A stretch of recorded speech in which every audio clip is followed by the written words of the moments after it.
Discipline.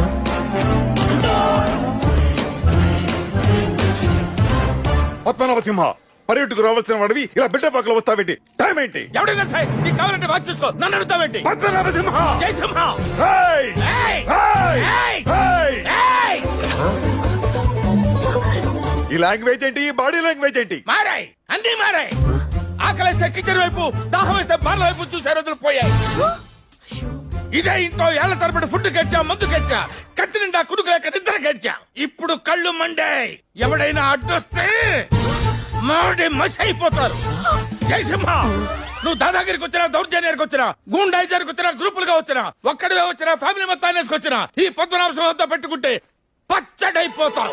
ఏంటండి ఆ మాటలు? తను తిన్నాను కాబట్టి ఏయ్! నా చెల్లెల్నే కొట్టావా? నిన్ను కూడా కొడతాను. ఏంట్రా నువ్వు నన్ను కొట్టేది?